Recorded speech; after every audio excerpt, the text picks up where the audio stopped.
এজন্য বলছি দেশনেত্রী মরহুমা বেগম খালেদা জিয়া ও মরহুম আব্দুল নোমানের স্মরণে দোয়া ও ইফতার সামগ্রী বিতরণ অনুষ্ঠিত। ৮ নং সুলভবহর ওয়ার্ড এশিয়ান হাউজিং সোসাইটির পবিত্র রমজান মাস উপলক্ষে বিএনপির পক্ষতুন অসহায় ও দুস্থ মানুষের মধ্যে ইফতার সামগ্রী বিতরণ করা হয়।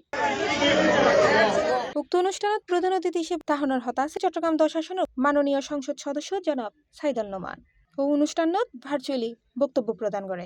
মা বোনেরা যারা আজকে এখানে এসেছেন, আমরা সামান্য ইফতার সামগ্রী আপনাদের হাতে তুলে দেওয়ার জন্য, আপনারাও মানুষ আমরাও মানুষ, এখানে তফাৎ নাই। আসলে আমি ধন্যবাদ জানাচ্ছি আমার প্রিয় ইসমাইলকে, কারণ এইরকম একটা সুন্দর মহতী উদ্যোগ নেওয়ার জন্য।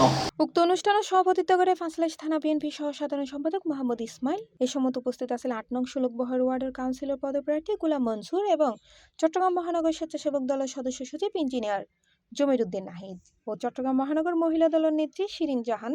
উপস্থিত আছেন পাঁচলাইশ থানা বিএনপির নেতা শহীদুল ইসলাম খসরু, তারেক রশিদ ও যুবদল নেতা সেলিম, সুমন, আলমগীর সহ আরো কেউ।